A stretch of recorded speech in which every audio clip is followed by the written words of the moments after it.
आज वाला टॉपिक ना बहुत इम्पोर्टेंट है।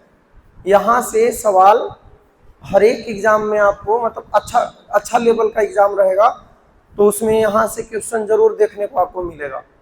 तो हिस्ट्री में हम लोग मॉडर्न हिस्ट्री कर रहे थे और वहाँ पे हम लोग जो टॉपिक कंप्लीट किए थे वो था भारत में यूरोपियनों का आगमन, खत्म। फिर उसके बाद हम लोग पढ़े थे कैसे कैसे यूरोपियनों का भारत में विस्तार हुआ था, कैसे कैसे बंगाल में और सारे जगह पे मद्रास में अंग्रेजी ईस्ट इंडिया कंपनी ने अपना प्रभुत्व बढ़ाया था। उसके बाद फिर बंगाल में देखे थे कि प्लासी का युद्ध हुआ था, ठीक है। उसके बाद बक्सर का युद्ध हुआ था।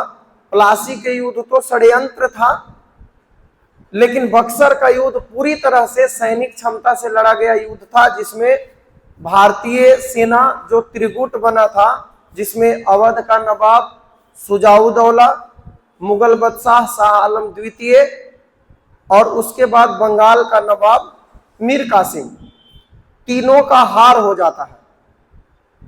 हार होने के बाद बंगाल पर पूरी तरह से अंग्रेजों का नियंत्रण हो जाता है। और जब बक्सर का युद्ध होता है तो अंग्रेजी सेना का नेतृत्व कर रहा होता है हेक्टर मुनरो। जब युद्ध समाप्त होता है, हेक्टर मुनरो युद्ध जीत जाता है, तो दोबारे से रॉबर्ट क्लाइव को बुलाया जाता है। ध्यान से सुनिएगा अब यहां से जो बता रहे हैं। रॉबर्ट क्लाइव को बुलाया जाता है क्योंकि वो बहुत ही ज्यादा शातिर, तेज और दूरदर्शी सोच वाला इंसान था। कौन? Robert Clive.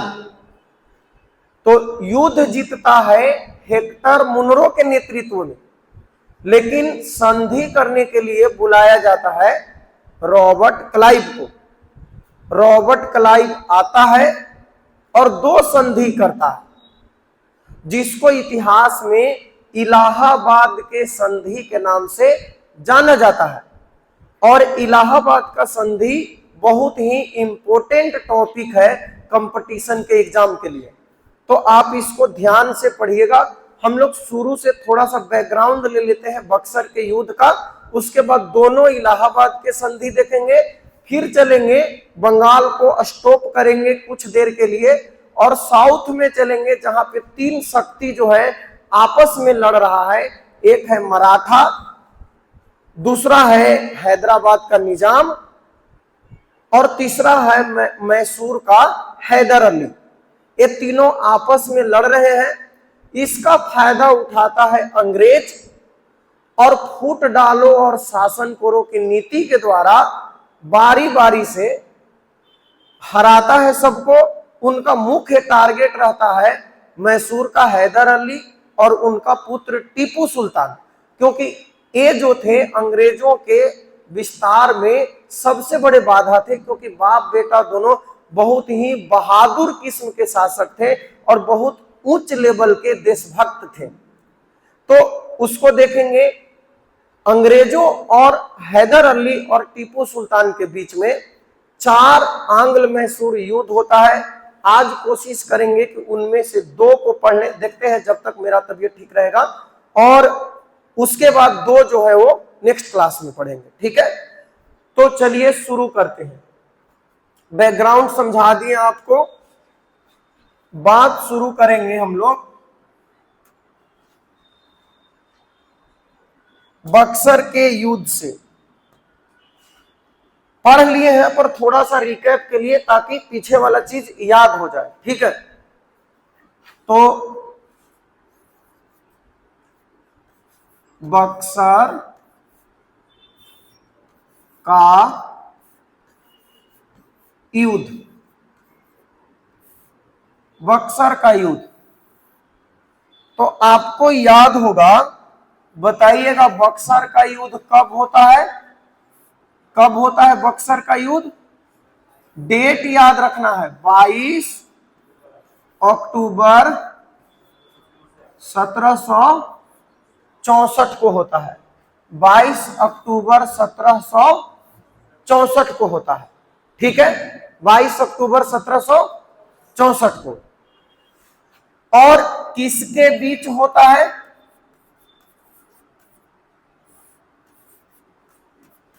किसके बीच होता है बताइए? तो त्रिगुट सेना, त्रिगुट सेना और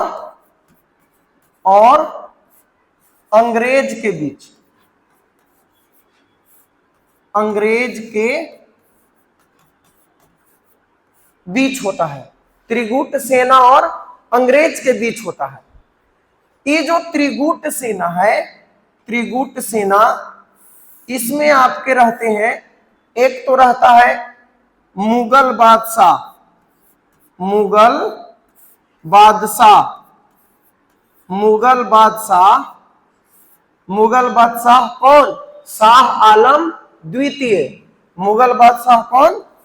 शाह आलम, शाह आलम द्वितीय। ठीक। दूसरा रहता है आपका अवध का नवाब, अवध का नवाब शुजाउद्दौला, शुजाउद्दौला, अवध का नवाब शुजाउद्दौला। और तीसरा रहता है बंगाल का नवाब, बंगाल का नवाब मीर कासिम। बंगाल का नवाब कौन रहता है? मीर कासिम। बंगाल का नवाब मीर कासिम रहता है। तो ये तीनों त्रिगुट सेना यानी भारतीय सेना में रहते हैं। मुगल बादशाह शाह आलम द्वितीय, अवध का नवाब शुजाउद्दौला और बंगाल का नवाब मीर कासिम। नाम याद रखना है, कॉलम मैचिंग में दे सकता है। ठीक है। अंग्रेज का जो सेना होता है, अंग्रेज जो होते हैं, इसमें हेक्टर मुनरो होता है, Hector Munro, Hector Munro, Hector Munro यही नेतृत्व करता है, नेतृत्व करता। बाकी तो और सेना, कुछ अंग्रेजी सेना भी रहेगा और उसके साथ कुछ भारतीय सेना भी रहेगा। ठीक है, क्योंकि ये लोग पेमेंट पे सेना रखते थे। ठीक है, तो अंग्रेजी सेना के जो लोग रहते थे वो अगली पंक्ति में रहते थे और भारतीय सेना जो है उनके साथ मिलकर भारतीय लोगों से ही लड़ते थे, क्योंकि उनको पैसा मिलता था। तो हेक्टर मुनरो नेतृत्व करता थे। परिणाम क्या हुआ? परिणाम क्या हुआ? परिणाम क्या हुआ? त्रिगुट सेना की हार हो गई। त्रिगुट सेना की बुरी तरह से हार हो गई, बुरी तरह से हार हो गई। त्रिगुट सेना की बुरी तरह से हार हो गई। ठीक है, तो पूरी तरह से ये लोग खत्म और बंगाल पर अंग्रेजी शासन प्रारंभ, यानी बंगाल पर अंग्रेजों का प्रभुत्व हो गया। ठीक, बंगाल पर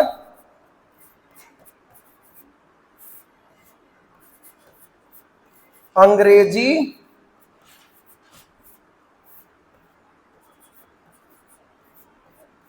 प्रभुत्व, बंगाल पर अंग्रेजी प्रभुत्व। तो यहां तक क्लियर है आपको? बताइए, यहां तक ठीक है कि बक्सर का युद्ध हुआ था कब? 22 अक्टूबर 1764 को। किसके बीच में हुआ था? तो भारतीय सेना जो थी वो त्रिगुट सेना थी, जिसमें मुगल बादशाह शाह आलम द्वितीय, अवध का नवाब शुजाउद्दौला और बंगाल का नवाब मीर कासिम था। अंग्रेजों की तरफ से कौन था? हेक्टर मुनरो, जो नेतृत्व कर रहा था। त्रिगुट सेना की हार हो गई और यहीं से बंगाल पर और साथ ही साथ पूरे भारत पर अंग्रेजी प्रभुत्व का शुरुआत हो जाता है। ठीक है, तो अब आगे बढ़ते हैं और यहां के बाद देखते हैं। यहां के बाद उसके बाद होता है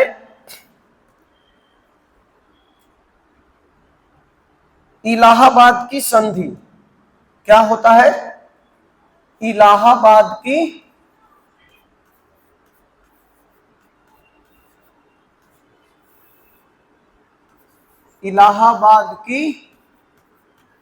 संधि। इलाहाबाद की संधि मोस्ट इंपोर्टेंट टॉपिक है, ध्यान दीजिएगा। तो युद्ध बक्सर के युद्ध के बाद रॉबर्ट क्लाइव को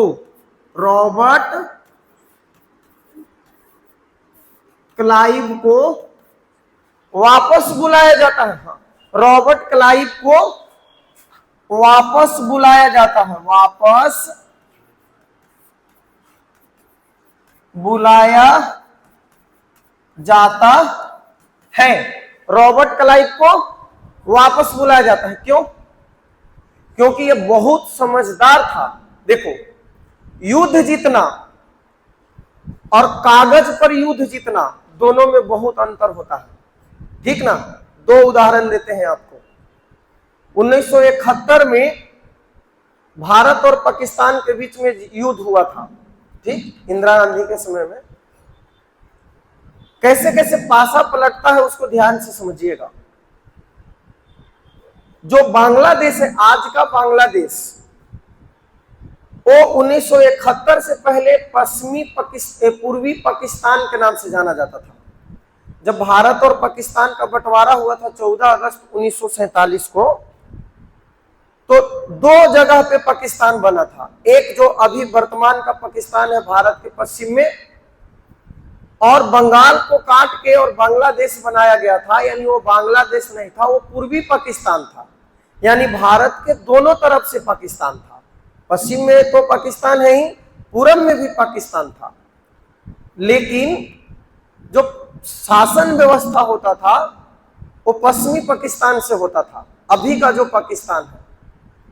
और पूर्वी पाकिस्तान के लोगों को लगता था कि हमारे साथ दोहरा व्यवहार हो रहा है, हमें उतना अधिकार नहीं है, या हमारे ऊपर सरकार उतना ध्यान नहीं देती है।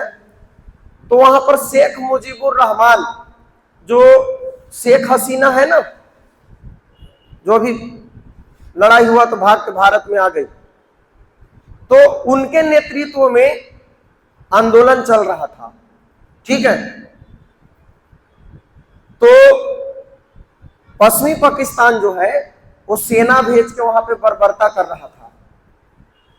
इंदिरा गांधी भारत की शासिका थी, उसमें प्रधानमंत्री थी, और एकदम बहादुर औरत थी, लेकिन बहुत बहादुर नेता थी। वो देखे कि इससे अच्छा मौका नहीं मिलेगा, तो लड़ाई पाकिस्तान का आपसी था, लेकिन इंदिरा गांधी उस लड़ाई में जबरदस्ती घुस गई। क्योंकि आप सोचो, एक तरफ से पाकिस्तान है तो हम लोग को इतना तंग करता है, दोनों तरफ से आज पाकिस्तान होता तो क्या हालत होता। तो मौका का फायदा उठाई और लड़ाई में कूद गई।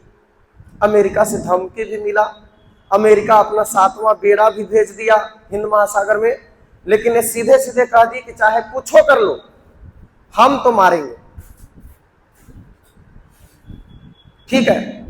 तो अमेरिका अपना 7वां बेड़ा भेज दिया था भारत के खिलाफ में, और वो हिंद महासागर में पहुंचने वाला था।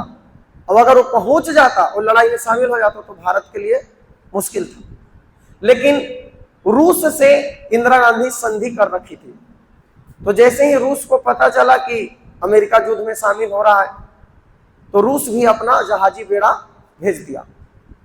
जब अमेरिका को पता चला कि रूस भी युद्ध में शामिल होने वाला है, तो समझ में आ गया कि अब विश्व युद्ध हो जाएगा। इसीलिए वो आधे रास्ते से ही अपना बेड़ा वापस बुला लिया, और कूट कूट के मारा गया पाकिस्तान को। लगभग 90,000 से ज्यादा सैनिक, पाकिस्तानी सैनिक, आत्मसमर्पण कर दिया भारत के सामने। जनरल मानिक शॉ थे उस समय। 90,000 से ज्यादा सैनिक आत्मसमर्पण कर दिया। उसको युद्ध बंदी बनाया गया, भारत के जेलों में रखा गया। लेकिन यहां तक तो सब सही था, युद्ध जीत गए हम, पाकिस्तान बुरी तरह से हार गया। वैसा हार शायद ही दुनिया में कभी किसी देश का हुआ हो जितना बुरी तरीके से पाकिस्तान का हुआ था। लेकिन कहा जाता है कि इंदिरा गांधी कागज पे वो युद्ध हार गई, मैदान में तो जीती लेकिन कागज पे हार गई। 90,000 सैनिक जो युद्धबंदी थे, पाकिस्तान उनको छुड़वाने में लगा था। भारत का पक्ष मजबूत था तो भारत चाहता तो पीओके का मांग कर सकता था, भारत अपने युद्धबंदियों को वापस मंगा सकता था, कई तरह के दबाव, कई तरह के संधि पे उससे जबरदस्ती साइन करवाया जा सकता था कि भविष्य में तुम ऐसा कोई काम नहीं करोगे, ठीक है, भविष्य में जम्मू कश्मीर को लेकर तुम शांत रहोगे। लेकिन ऐसा कुछ भी नहीं हुआ। तो इसीलिए कहा जाता है कि लड़ाई तो हम जीते लेकिन कागज पे वो लड़ाई हार गए। तो पहला एग्जाम्पल। दूसरा एग्जाम्पल, अभी वर्तमान समय में इजराइल और ईरान के बीच में युद्ध चल रहा था, ठीक है, अमेरिका घुस गया क्योंकि इजराइल का अस्तित्व ही अमेरिका की वजह से है। तो अमेरिका आया मैदान में, उसको लगा कि ईरान को मार के हम लोग तुरंत ठीक कर देंगे, लेकिन ईरान छुपा रुस्तम निकला, अमेरिका को मार मार के तबाह कर दिया। छोटा छोटा सस्ता सस्ता ड्रोन से अमेरिका का महंगा महंगा विमान मार के गिरा दिया, ठीक है। इजराइल का हालत खस्ता है। अमेरिका का राष्ट्रपति भूरा भाई रोज आके कुछ न कुछ मीडिया में बोल रहा है कि युद्ध हम जीत गए, युद्ध हम जीत गए। लेकिन जब संधि हुआ अभी 4 दिन पहले, तो जब आप उसको पढ़ोगे, MOU पे जो साइन हुआ है, मेमोरेंडम ऑफ अंडरस्टैंडिंग, उसमें सारा कुछ बात ईरान का माना गया। ईरान हॉर्मुज पे अपना कब्जा जारी रखेगा, यानी हॉर्मुज पे ईरान का ही कब्जा रहेगा। युद्ध में जितना खर्च हुआ है अमेरिका हर्जाना देगा, ठीक है। तो हर्जाना कौन देता है? आप भारत का इतिहास पढ़ रहे हो, अभी इलाहाबाद के संधि हम आपको पढ़ाएंगे, आपको पता चलेगा कि हर्जाना जो है, वो जो हार जाता है वो हर्जाना भरता है, जो जीतता है वो तो हर्जाना लेता है। तो अमेरिका हर्जाना देगा किसको? ईरान को। बताओ युद्ध कौन जीता? ईरान जीता ना।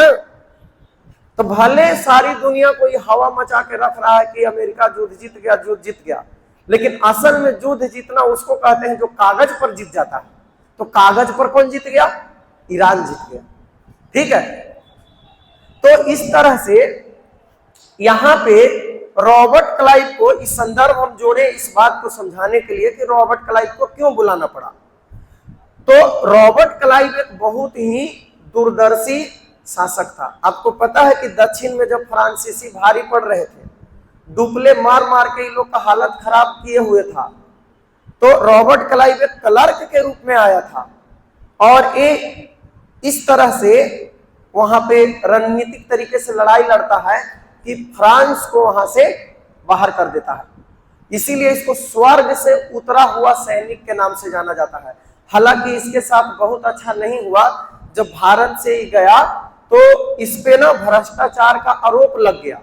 हालांकि बाद में आरोप सिद्ध नहीं हुआ और इसको न्यायालय से बरी कर दिया गया, लेकिन ये आदमी इतना ईमानदार था कि ग्लानि से आत्महत्या कर लिया।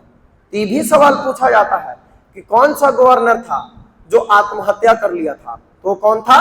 रॉबर्ट क्लाइव था, ठीक है। सोचो आदमी का अंत कैसे हो सकता है, इतना बहादुर आदमी और आत्महत्या करके चला गया। तो बक्सर के युद्ध के बाद रॉबर्ट क्लाइव को वापस बुलाया जाता है, ठीक। रॉबर्ट क्लाइव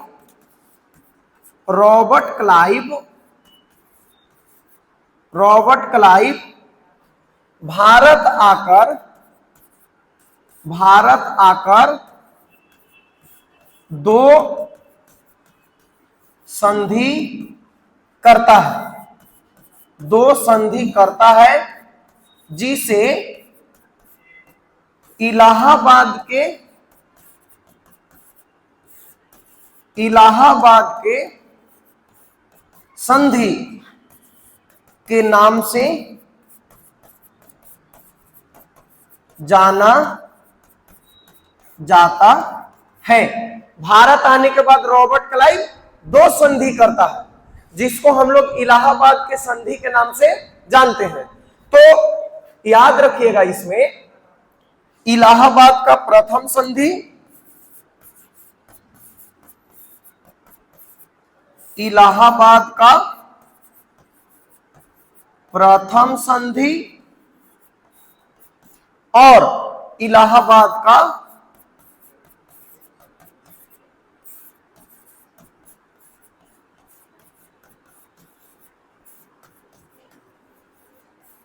द्वितीय संधि। इलाहाबाद का प्रथम संधि और इलाहाबाद का द्वितीय संधि, डेट बहुत इंपॉर्टेंट है, ठीक है। तो इलाहाबाद का प्रथम संधि आपको याद रखना है 12 अगस्त 1765। 12 अगस्त 1765 डेट याद रखना। हम जो बोल रहे हैं, जो चीज याद रखना है उसको याद रखना है, ठीक है। तो इलाहाबाद का प्रथम संधि 12 अगस्त 1765 और 4 दिन के बाद इलाहाबाद का द्वितीय संधि 16 अगस्त 1765, ठीक है। तो इलाहाबाद का प्रथम संधि 12 अगस्त 1765 को और इलाहाबाद का द्वितीय संधि 16 अगस्त 1765 को। 12 अगस्त 1765, 16 अगस्त 1765। सुनिए किसके किसके बीच में। तो एक तरफ से तो रॉबर्ट क्लाइव है, आपको पता है। एक तरफ से कौन है? Robert Clive. तो दूसरा पक्ष याद रखना पड़ेगा कि दूसरा पक्ष से संधि माने बातचीत हो रहा है, लड़ाई हुआ। तो लड़ाई हुआ तो अब उसका परिणाम कुछ निकलेगा ना कि भाई आगे से लड़ाई हो कि नहीं हो, क्यों हो रहा है, तू किया तो इसका हर्जाना भरो, इस तरीके से तो बातचीत हो रहा है। तो ये जो पहला संधि हुआ ये मुगल बादशाह के साथ, मुगल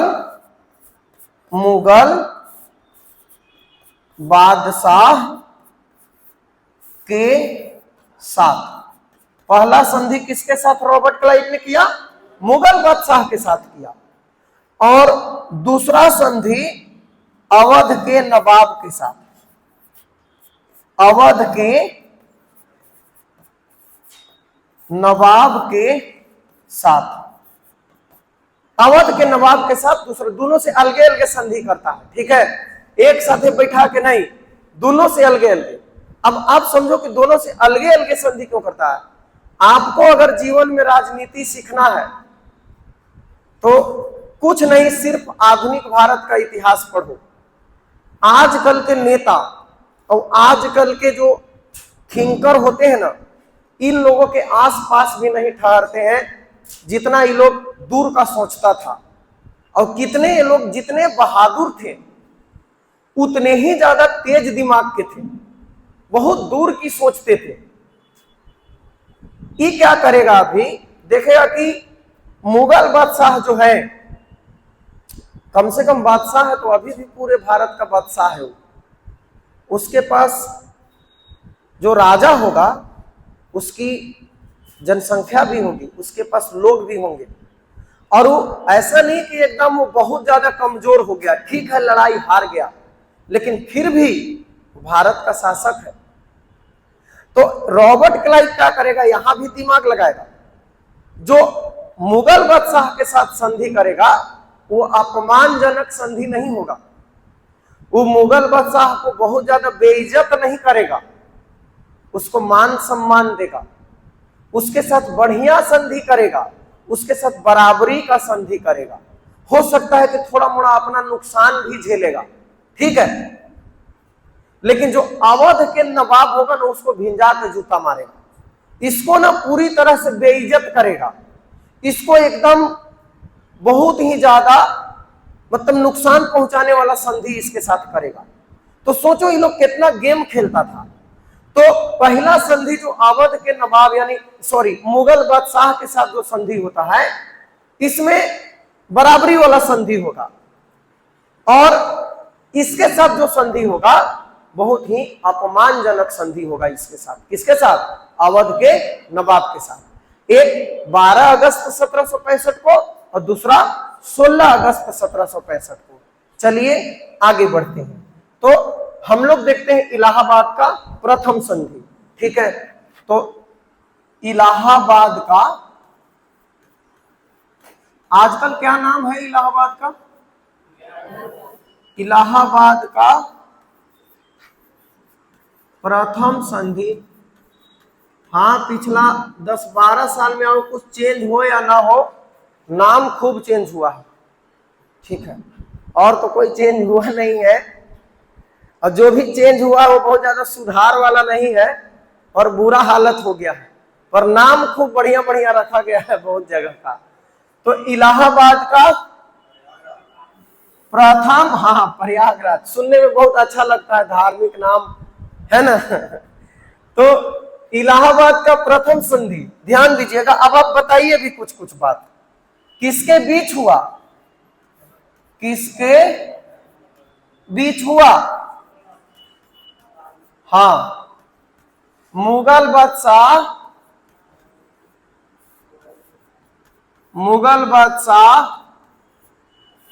शाह आलम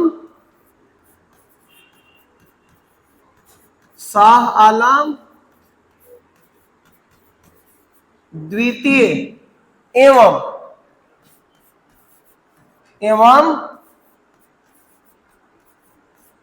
रॉबर्ट क्लाइव के बीच हुआ, ठीक। कब हुआ? कब हुआ? 12 अगस्त 1765 ईस्वी को हुआ। 12 अगस्त 1765 ईस्वी को हुआ, ठीक है। क्या क्या हुआ? मुख्य बातें, ठीक है ना, मुख्य बातें, संधि की मुख्य बातें, संधि की मुख्य बातें, क्या क्या थी, मतलब इस संधि में क्या हुआ, ध्यान से सुनिएगा। सबसे पहले, चूंकि युद्ध तो हार गया है वो लोग, तो अंग्रेज अपना नुकसान वाला कोई काम नहीं करता था। आपको शुरू में बताए थे, इन लोग का असली मकसद है भारत में बहुत ज्यादा से ज्यादा क्षेत्र में अपने व्यापार का विस्तार करना, और अगर कहीं पे अधिकार या प्रशासन करने का मौका मिलता है तो वहां पे भी अपना कब्जा जमाना।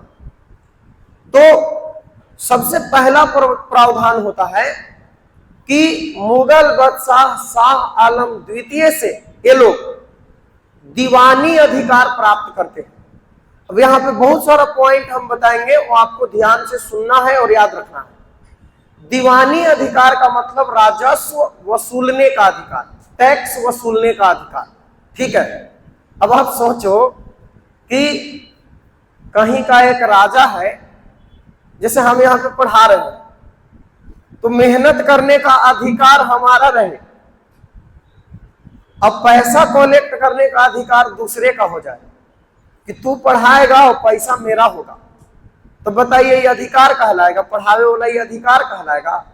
ये तो नौकरी हो गया कि हम नौकर जैसा काम कर रहे हैं, अब पैसा बटोर के दूसरा कोई लेके चल जा रहा है। तो यहां से शुरू होता है द्वैध शासन, ठीक है।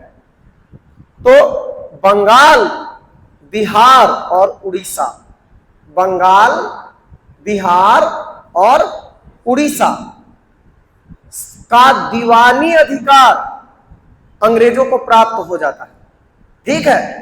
तो मुगल बादशाह शाह आलम द्वितीय से बंगाल, बिहार और उड़ीसा की दीवानी अधिकार अंग्रेजों को प्राप्त होती है, ठीक। और सिर्फ प्रशासन करने का अधिकार किसको मिलता है? मुगल बादशाह को। मतलब समझो, जितना भी देख रेख करना होगा, जितना भी बढ़िया से शासन चलाना होगा, वो सब मुगल बादशाह करेगा। और जब टैक्स वसूलने का बारी आएगा तो अंग्रेज वसूल के लेके चल जाएगा, लो। और इसी को कहते हैं द्वैध शासन। क्या कहते हैं? द्वैध शासन, दोहरी शासन व्यवस्था। दो गो शासन चल रहा है, टैक्स कोई और वसूल रहा है और शासन कोई और कर रहा है, ठीक है। तो यहां से पहला प्रावधान, अंग्रेजों को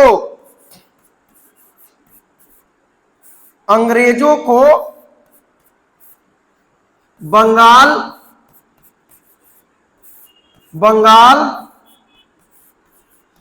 बिहार एवं उड़ीसा का दीवानी अधिकार प्राप्त होता है। दीवानी अधिकार, टैक्स वसूलने का, टैक्स वसूलने का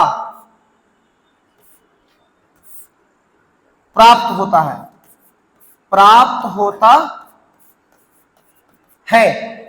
ठीक है, टैक्स वसूलने का अधिकार प्राप्त होता है। ठीक है, और मुगल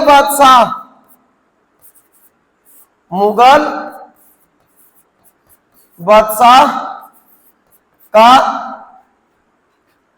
काम सिर्फ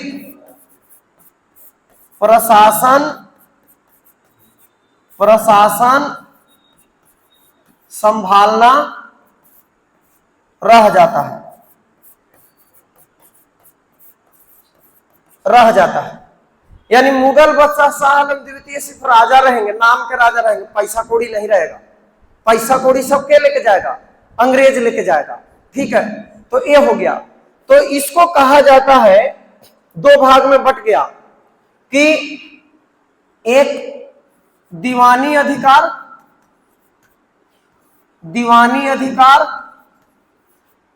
देखो इसको थोड़ा और हम अच्छे से समझा देते हैं। द्वैध शासन का प्रारंभ हुआ, द्वैध शासन का द्वैध शासन का शुरुआत। लेकिन आप याद रखिएगा, ये द्वैध शासन भारत में नहीं, भारत में द्वैध शासन का शुरुआत 1919 ईस्वी के मॉन्टेग्यू चेम्सफोर्ड योजना के साथ आएगा। ठीक है, और 1935 के भारत शासन अधिनियम के द्वारा केंद्र में द्वैध शासन को प्रांतों में द्वैध शासन को समाप्त किया जाएगा और केंद्र में द्वैध शासन की स्थापना किया जाएगा। ठीक है, तो ये द्वैध शासन सिर्फ कहां है? बंगाल में। द्वैध शासन कहां? बंगाल में द्वैध शासन का प्रारंभ हुआ, बंगाल में द्वैध शासन का प्रारंभ हुआ, शुरुआत हुआ। ठीक, अब समझते हैं कि आखिर द्वैध शासन था का। द्वैध शासन का मतलब हम क्या समझें? द्वैध शासन, ईमानदारी से बोल रहे हैं, जितना चीज, जितना फैक्ट और जितना डिटेल में हम आपको बता रहे हैं ना, अच्छे टीचर भी, हम बहुत पढ़े हुए हैं, बहुत लोग से नहीं जा पाते हैं इतना अंदर में, और अगर सब सही से कर लिए तो इसका परिणाम आपको बहुत अच्छा दिखाई देगा। ठीक है, और पढ़ाया हुआ चीज मेरा एग्जाम में आता है, ऐसा नहीं है कि कोई आके कह देगा कि आप पढ़ाए थे और उसमें से कभी नहीं टकरा है। हम बचपन में बता रहे हैं कि जब 10th क्लास में पढ़ते थे ना, तो भाई लोग आके बोलता था ना कि स्कूल में टेस्ट है या कोचिंग में टेस्ट है, कुछ बता दीजिए। तो अगर ऐसे भी 8 गो सवाल पे टिक लगा देते कि ई पढ़ के जाओ ना, तो उसमें से 4 गो आ जाता था। ठीक है, तो सबका अपना अपना सोचने का तरीका होता है, एग्जामिनर कुछ दूसरे तरीके से नहीं सोचता है। आप यदि उससे ज्यादा सोच सकते हो, ठीक है, तो आप पकड़ लोगे। वही 10 टॉपिक है, 10 टॉपिक में से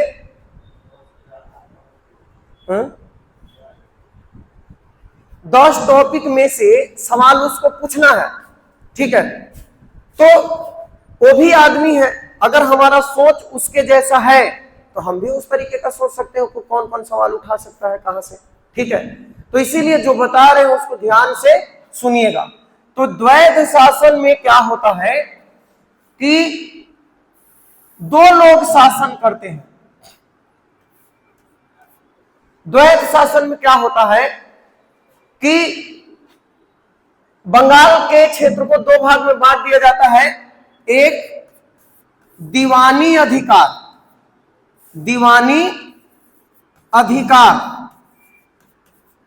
दीवानी अधिकार, और दूसरा होता है निजामत। निजामत, ठीक है, निजामत। तो दीवानी अधिकार जो होता है अंग्रेजों के पास, अंग्रेजों के पास, और निजामत यानी शासन करने का अधिकार, शासन का अधिकार, शासन का अधिकार, शासन का अधिकार ये होता है किसके पास? मुगल बादशाह के पास। कहा जाता है, स्टेटमेंट में सवाल पूछा जाता है, कहा जाता है कि अंग्रेजों के पास किसी तरह का उत्तरदायित्व नहीं था, लेकिन सिर्फ अधिकार था। अधिकार था लेकिन उत्तरदायित्व नहीं था। और निजाम इसके पास, मुगल बादशाह के पास उत्तरदायित्व था लेकिन अधिकार नहीं था। तो हम कह सकते हैं उत्तरदायित्व, उत्तरदायित्व के बिना, उत्तरदायित्व के बिना अधिकार, सिर्फ अधिकार है पैसा वैसा वसूलने का, लेकिन कोई रिस्पॉन्सिबिलिटी नहीं है कि बंगाल में क्या हो रहा है, लोग मर रहे हैं कि क्या हो रहा है, शासन बढ़िया से चल रहा है कि नहीं चल रहा है, जनता को खाना मिल रहा है कि नहीं मिल रहा है, कुछ नहीं। सब किसको देखना है? मुगल बादशाह। तो इसको कहा जाएगा अधिकार के बिना, अधिकार के बिना उत्तरदायित्व, उत्तरदायित्व, अधिकार के बिना उत्तरदायित्व, ठीक है। तो ये हो गया इलाहाबाद की प्रथम संधि में कि द्वैध शासन का शुरुआत हो गया, ठीक है। अंग्रेजों को टैक्स वसूलने का अधिकार मिल गया, कहां से? बंगाल, बिहार और उड़ीसा, बंगाल, बिहार और उड़ीसा का दीवानी अधिकार मिल गया। और मुगल बादशाह का काम सिर्फ क्या हो गया? प्रशासन करना रह गया। ठीक, आगे बढ़ते हैं। देखिए हम क्या बोले थे कि मुगल बादशाह के साथ बहुत ज्यादा अपमानजनक संधि नहीं होगा। तो अधिकार तो ये लोग ले लिया, लेकिन क्या करता है? मुगल बादशाह को कहता है कि आपके खर्च के लिए प्रत्येक साल आपको 26 लाख रुपया का पेंशन दिया जाएगा। 26 लाख, ठीक है। तो अंग्रेजों के द्वारा, अंग्रेजों के द्वारा मुगल बादशाह को, मुगल बादशाह को 26 लाख रुपए वार्षिक, वार्षिक पेंशन, वार्षिक पेंशन देने का वादा। तो अंग्रेजों ने कहा कि प्रत्येक साल हम आपको क्या करेंगे? 26 लाख रुपया वार्षिक पेंशन देंगे खर्च चलाने के लिए, ठीक। और क्या हुआ? अवध के नवाब, उसको ना बेइज्जत किया जाएगा, ठीक है। तो अवध के नवाब से, अवध के नवाब से कड़ा, कड़ा नाम याद रखिएगा, कड़ा एवं इलाहाबाद, कड़ा एवं इलाहाबाद का क्षेत्र, क्षेत्र छीनकर, छीनकर मुगल बादशाह को, मुगल बादशाह को दे दिया, ठीक है। मुगल बादशाह को दे दिया। तो अवध का जो नवाब था ना, उससे 2 जिला छीन लिया, कड़ा एवं इलाहाबाद। वो कड़ा और इलाहाबाद का क्षेत्र छीन के किसको दे दिया? मुगल बादशाह को दे दिया, ठीक है। तो बंगाल, बिहार और उड़ीसा की दीवानी प्राप्त कर लिया, जिससे लोग वित्तीय रूप से बहुत मजबूत हो गया, पैसा कौड़ी से, ठीक है। और वही पैसा का इस्तेमाल अब दक्षिण में करेगा भारत को जीतने में, ठीक है। और उसको खुश करने के लिए क्या कर दिया, 26 लाख रुपया वार्षिक पेंशन देने का घोषणा किया, ठीक है। और उसके बाद मुगल अवध के नवाब से कड़ा और इलाहाबाद का क्षेत्र छीनकर और मुगल बादशाह को सौंप दिया।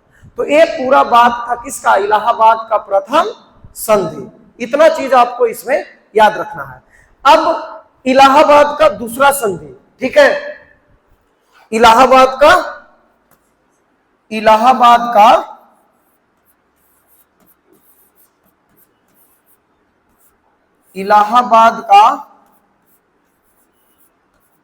दूसरा संधि,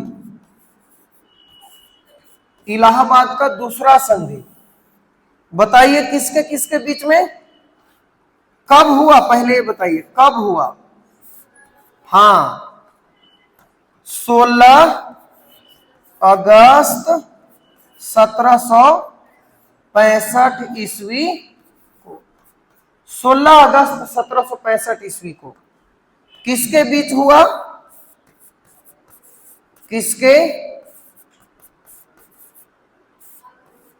किसके बीच हुआ, तो रॉबर्ट क्लाइव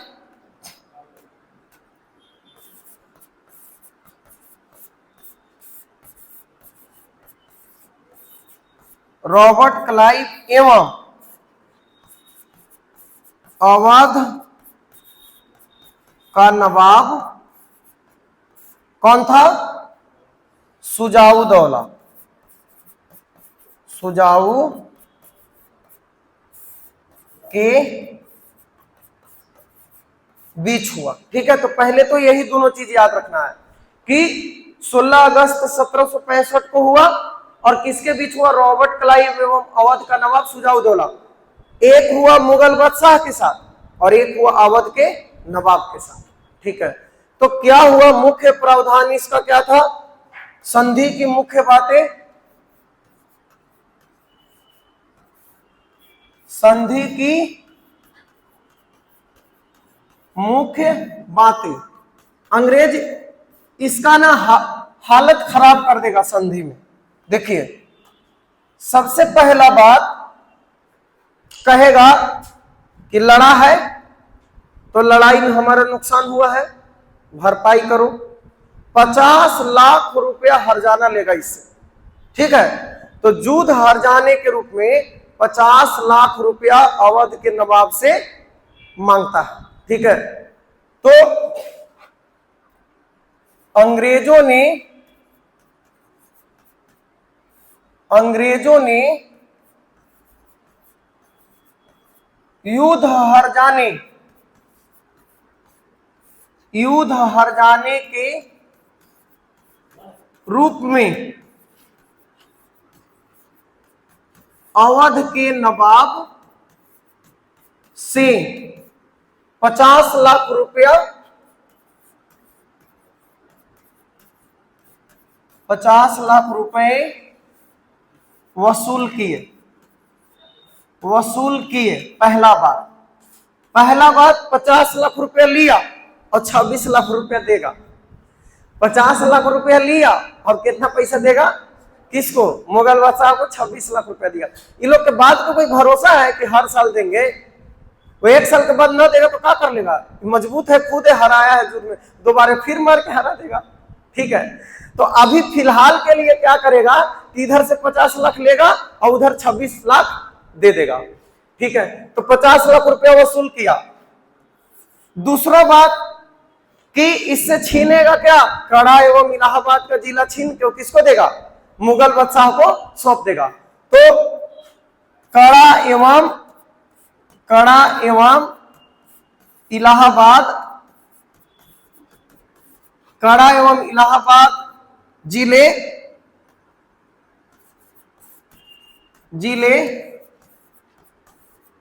नवाब से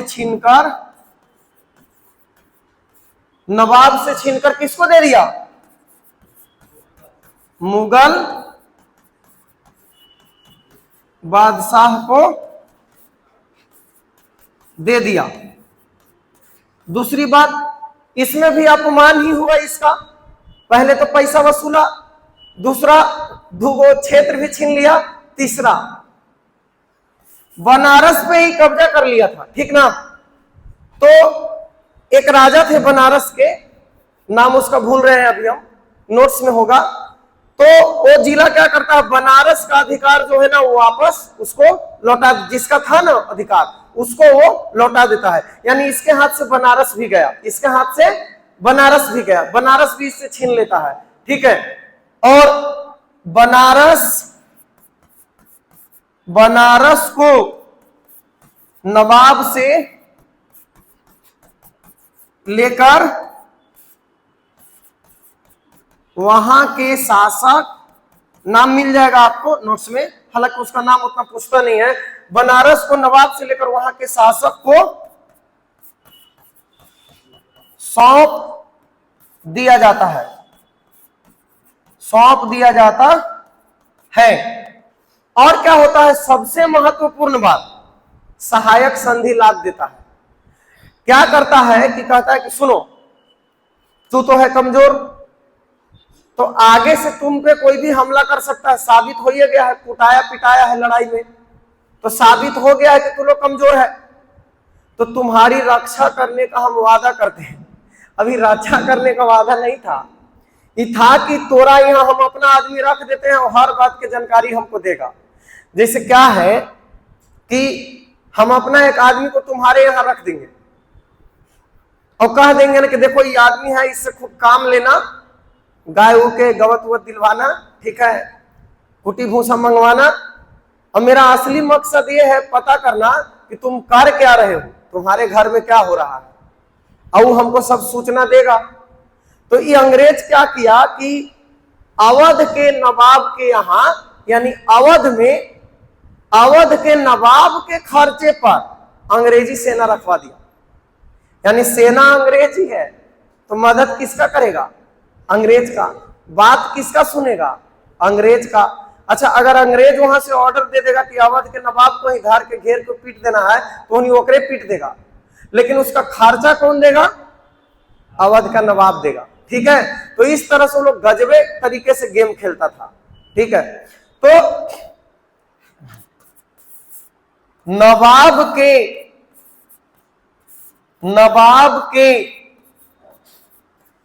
खर्चे पर, नवाब के खर्चे पर अवध में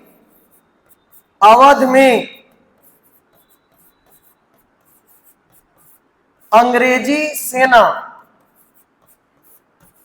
का एक टुकड़ी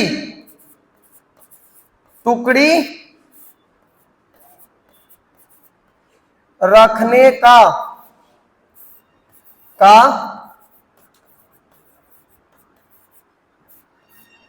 प्रावधान किया गया। यानी अवध के नवाब के खर्चे पर अवध में अंग्रेजी सेना को रखा जाएगा। तो इस तरह से इलाहाबाद का दूसरा संधि हुआ, किसके किसके बीच में, रॉबर्ट क्लाइव और अवध के नवाब शुजाउद्दौला के बीच में, ठीक है। तो इलाहाबाद की दोनों संधि आपको क्लियर हो गया, फिर से एक बार देख लो।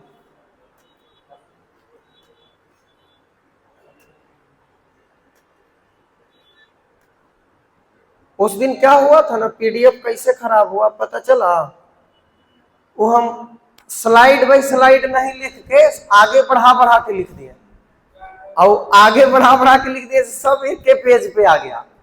अब इसीलिए वो देख रहे हो तो बहुत छोटा छोटा होगा, ये वाला अच्छा पीडीएफ बनेगा, ये बहुत तगड़ा है, और अब सब चीज सिस्टमैटिक तरीके से हो भी रहा है, टोटल चीज एकदम ठीक है। जैसे क्या होता है ना, सब्जेक्ट चेंज करने पे बहुत सारा परेशानी होता है, ठीक है। कोई भी काम, आप बॉलर हैं और अचानक से आपको बैटिंग करवाना शुरू कर दे तो दिक्कत होता है, पर अब सब कुछ ठीक हो गया। अभी नोट्स जो रहेगा ना, आप कहीं भी इसको किसी को सेंड कर सकते हैं, इसको सीधे पेपर निकलवा सकते हैं, कहीं पे ना कोई अशुद्धि है। और हिंदुस्तानी आदमी हर सही दीर्घाई वो गलत लिखता ही है, ठीक है। अंग्रेज को अंग्रेजी लिखने नहीं आता है। वो जब शशि थरूर जाते हैं ना इंग्लैंड में, तो जब इनको लोग सुनता है तो सोचता है कि आदमी कितना अंग्रेजी का विद्वान है, ठीक है। और कोई अंग्रेज आके भारत में हिंदी बोलता है ना, तो हमने ध्यान से सुने, वाह क्या बढ़िया हिंदी बोलता है। क्यों? क्योंकि वो सीखले है सब चीज, तो सब चीज सीखले है ना, तो वो गलती नहीं करेगा। हमने सीखले थोड़ी है, हमारा भाषा बचपन से मैया पापा जैसे बोल रहा था वैसे सीख लिए हैं, ठीक है। चलिए, तो यहां से शुरू हुआ इलाहाबाद के संधि, बक्सर के युद्ध। बक्सर के युद्ध देखे थे ना, कहां पे पहुंच गए हम लोग, एक वो पेजवा कहां चल गया है? तो फर्स्ट वाला पेज में नहीं आ रहा है, पहला वाला पेज कहाँ है? साफ हो गया।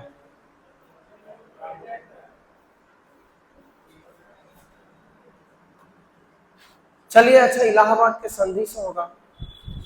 तो इलाहाबाद के संधि, बक्सर के युद्ध के बाद रॉबर्ट क्लाइव को वापस बुलाया जाता है। रॉबर्ट क्लाइव भारत आकर दो संधि करता है, एक जिसको हम लोग इलाहाबाद के संधि के नाम से जानते हैं। पहला संधि होता है 12 अगस्त 1765 को, दूसरा संधि होता है 16 अगस्त 1765 को।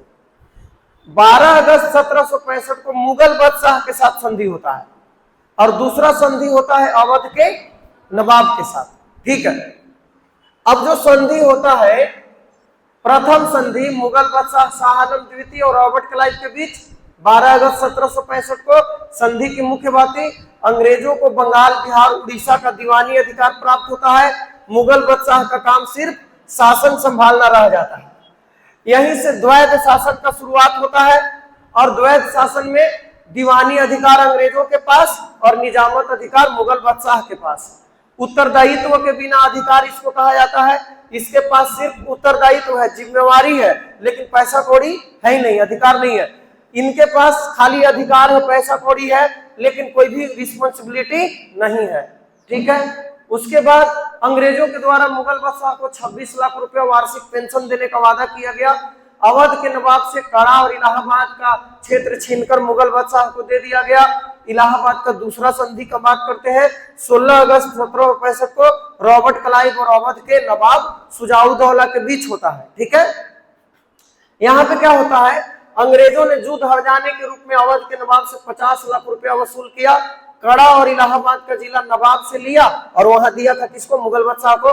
बनारस को नवाब से लेकर वहां के शासक को सौंप दिया गया, जहां जो भी वहां के शासक थे। नवाब के खर्चे पर अवध में अंग्रेजी सेना का एक टुकड़ी रखने का प्रावधान किया गया। कह सकते हैं कि सहायक संधि यहाँ पे लाद दिया गया इसके ऊपर। तो यहां तक हम लोग कर लिए। अब आगे देखिए थोड़ा सा, द्वैध शासन। द्वैध शासन के बारे में, क्योंकि वापस फिर लौटे कि नहीं लौटे, तो इसको यहीं को लौटा निपटा देते हैं।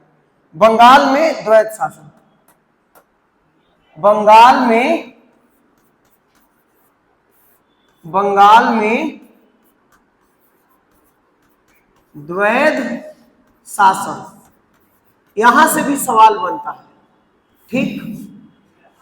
तो द्वैध शासन क्या था, वही जो बताएं आपको अलग अलग, कि शासन करने का अधिकार किसी और को और पैसा वसूलने का अधिकार किसी और को।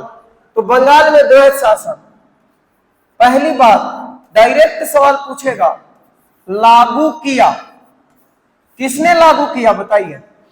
बंगाल में द्वैध शासन किसने लागू किया? Robert Clive. किसने? रॉबर्ट क्लाइव ने लागू किया। रॉबर्ट क्लाइव ने लागू किया, ठीक। क्या प्रावधान था इसका, मतलब क्या था, अर्थ क्या था, प्रावधान क्या था? प्रावधान क्या प्रावधान था? तो टैक्स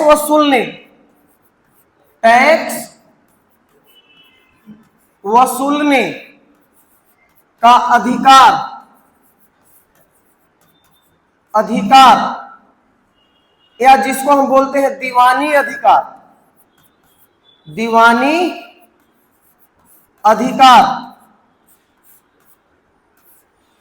अंग्रेज के पास। याद हो रहा है? अंग्रेज के पास। और प्रशासन का अधिकार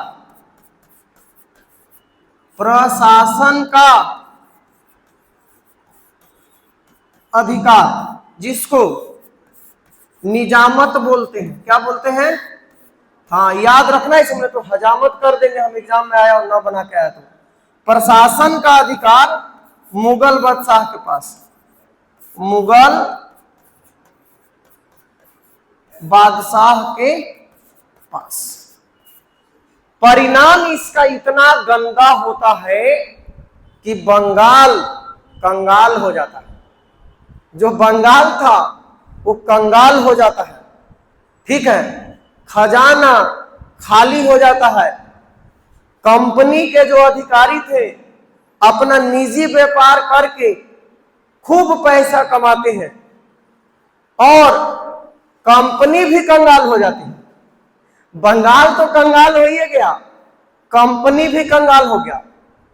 अच्छा, कंपनी का हालत इतना खराब हो जाता है कि वो अंग्रेजी सरकार से पैसा मांगता है, कर्जा दो। इंग्लैंड के सरकार से अंग्रेजी सरकार सोचता है कि बाहरे इसके पास आधा देश का ये लोग कब्जा कर लिया है, भारत में सब के हरा दिया। टैक्स वसूलने का अधिकार इन लोग के पास है। जितना कर्मचारी है रोज अमीर होते जा रहा है, दिन दुगना चार और रात चौगुना वृद्धि कर रहा है, ठीक है। आके इंग्लैंड में बड़का बड़का बिजनेस स्टार्ट कर रहा है। अब कंपनी कंगाली के कगार पे पहुंच गया। कंपनी दिवालिया होने वाला है, ईस्ट इंडिया कंपनी। गजब के बेवकूफी है या गजब के कहो कि चालाकी है। तब यहां से रिलेट कीजिएगा, पॉलिटी स्टार्ट हो जाता है। तब इंग्लैंड का जो सरकार होता है वो कहता है कि अब तुम जो व्यापार कर रहे थे तुम पे अब हम नियंत्रण करेंगे, तुमको अब हम रेगुलेट करेंगे। इतना हालत खराब कैसे हुआ? इसका मतलब तुम सही से चला नहीं पा रहे हो, इसलिए तुमको रेगुलेट करना जरूरी है, तुम पर नियंत्रण करना जरूरी है। और 1773 का रेगुलेटिंग एक्ट आता है और यहीं से कंपनी का अधिकार धीरे धीरे धीरे धीरे भारत में कम होता जाएगा और अंग्रेजी जो ब्रिटिश सरकार है उसका शिकंजा कंपनी पे कसता जाएगा। और हर 10 साल 20 साल के बाद कोई ना कोई एगो रेगुलेटिंग एक्ट आएगा कंपनी पे नियंत्रण करने के लिए। जैसे 1784 का पिट्स इंडिया एक्ट आएगा, फिर 1793 का आएगा, उसके बाद आपका आगे आएगा, फिर 1800 में आएगा बहुत सारा, 1858 का भारत शासन अधिनियम आएगा, ठीक है। फिर उसके बाद 1861 का भारत शासन अधिनियम आएगा, 1909 आएगा और 1919 आएगा और 1933 में कंपनी को पूरी तरह से खत्म। यानी अब कंपनी का व्यापारिक अधिकार भारत में समाप्त। और उसके बाद पूरी तरह से क्या होता है? नहीं, 1833 में कंपनी का पूरी तरह से व्यापारिक अधिकार समाप्त हो जाता है और 1858 में तो कंपनी का शासन ही समाप्त हो जाता है और सीधे ब्रिटिश शासन का भारत में शुरुआत हो जाता है। तो यानी 1858 तक ईस्ट इंडिया कंपनी भारत में शासन करती है और 1858 के बाद ब्रिटिश सरकार भारत में शासन करता है, जो 1947 तक चलता है। समझ गए? तो सारा कहानी एक दूसरे से रिलेटेड है। आप एक बार लिंक कर लिए, एक बार पूरा सिलेबस पढ़ लिए तो स्टोरी जैसा एक एक चीज आपको याद हो जाएगा, ठीक है। खाली डेट याद करना रह जाएगा कि डेट कब क्या हुआ था। तो टैक्स वसूलने का अधिकार अंग्रेज के पास और प्रशासन का अधिकार किसके पास चला गया? मुगल बादशाह के पास, ठीक है। द्वैध शासन का परिणाम द्वैध शासन का परिणाम क्या हुआ? ये लूट का राज्य था। इसको कहा गया बंगाल में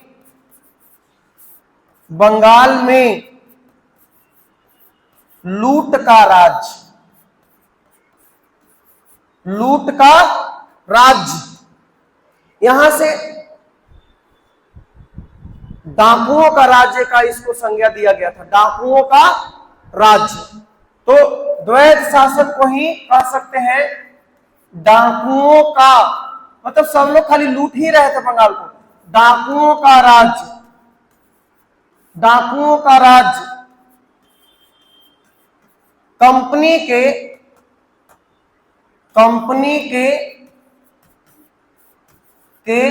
कर्मचारी निजी व्यापार से बहुत धन कमाए। कंपनी के जो कर्मचारी थे निजी व्यापार से बहुत धन कमाए। बंगाल का खजाना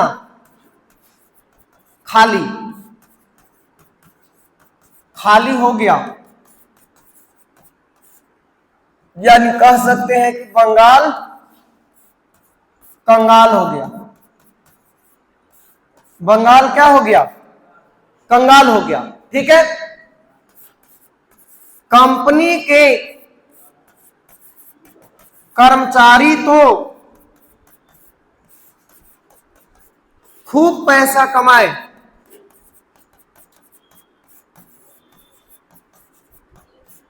पर कंपनी खुद घाटे में चली गई। और यहीं से ये जो कंपनी घाटे में गई ना, यहीं से सारा चीज शुरू होगा। वारेन हेस्टिंग्स आएगा, द्वैध शासन को समाप्त करेगा।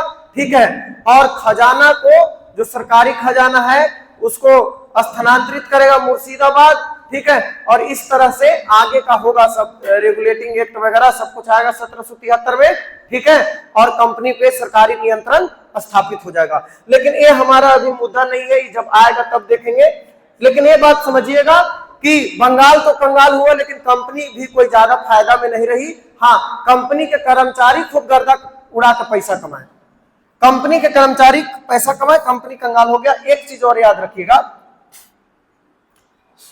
हालत इतना खराब हो गया था कि 1770 ईस्वी में बंगाल में अकाल पड़ गया, और इतना भयानक अकाल पड़ा कि बंगाल के 1/3 जनता भूख से मर गई। ठीक है, तो 1770 ईस्वी में बंगाल में भयानक अकाल पड़ गया,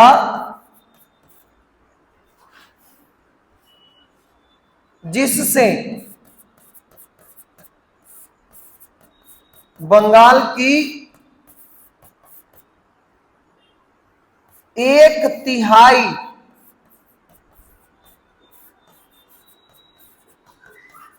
आबादी भूख से मर गई। 1/3 आबादी किसी राज्य का मर जाएगा, आप सोचो कि क्या हालत होगा। ठीक है, तो एक द्वैध शासन का परिणाम था। ठीक है, द्वैध शासन लाया किसने? रॉबर्ट क्लाइव ने। अब समझ में आया कि उसमें भ्रष्टाचार का आरोप क्यों लगा होगा। भले ही वो आदमी जिम्मेवार ना हो, लेकिन कंपनी का हालत खस्ता हो गया। तो कहीं ना कहीं जो नेतृत्व करने वाले होते हैं उन पे सवाल उठता है कि आप अच्छे से चला नहीं पाए। ठीक, अब आगे देखिए, नियंत्रण को संभालने के लिए बुलाया जाएगा वारेन। हाँ, मीर कासिम वहां से भाग गया था। ठीक है, वो जितने लोग हारते थे ना, तो या तो नेपाल निकल लेते थे या फिर ढाका निकल लेते थे। ठीक है, तो मीर कासिम पहले ही वहां से निकल लिया था। तो जो बचेगा, और या तो जाके मिल जाएगा अपना जान बचाने के लिए, तो संधि उसी के साथ होगा। तो जिसके साथ संधि नहीं हुआ वो या तो कहीं भाग गया या तो फिर युद्ध में मारा गया। दो चीज हो सकता है। चलिए, स्थिति को संभालने के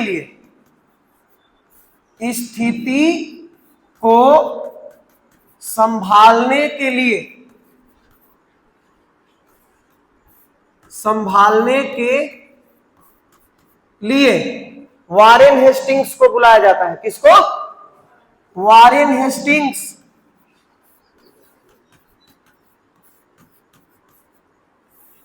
वारेन हेस्टिंग्स कब?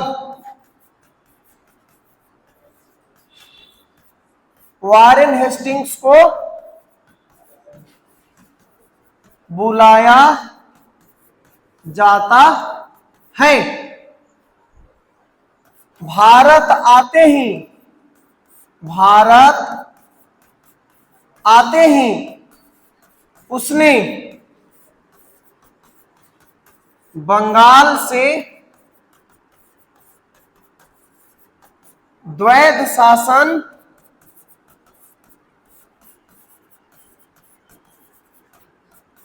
व्यवस्था को समाप्त कर दिया। भारत आते ही उसने क्या किया? द्वैध शासन व्यवस्था को समाप्त कर दिया। यहां पे हमारा बंगाल का कहानी होता है समाप्त। क्या बंगाल आगे पिक्चर में आएगा? बहुत आएगा। लेकिन जो हमारा टॉपिक था बक्सर का युद्ध, और बक्सर के युद्ध के बाद उत्पन्न होने वाला परिस्थितियां, उसका चैप्टर यहां पे होता है क्लोज। तो आपको दो चीज ध्यान रखना है। बंगाल में द्वैध शासन शुरू किसने किया था? रॉबर्ट क्लाइव ने। और द्वैध शासन पद्धति समाप्त किसने किया था? वारेन हेस्टिंग्स ने। अब आगे बहुत सारा काम होगा। वारेन हेस्टिंग्स के समय में पिट्स इंडिया एक्ट आएगा। चलिए, पीडीएफ हम आपको भेज देंगे। नोट्स के बारे में बोले थे ना, नोट्स भी है। अच्छा, इसमें भी बहुत डिटेल में सब, अब तो और डिटेल में बनाया गया है सब।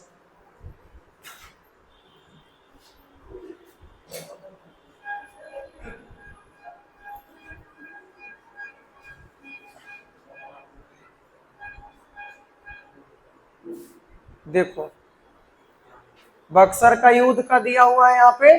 कौन कौन था? मीर कासिम, शुजाउद्दौला, शाह आलम द्वितीय। कारण क्या था? फिर उसके बाद ये सब कारण था, परिणाम क्या हुआ?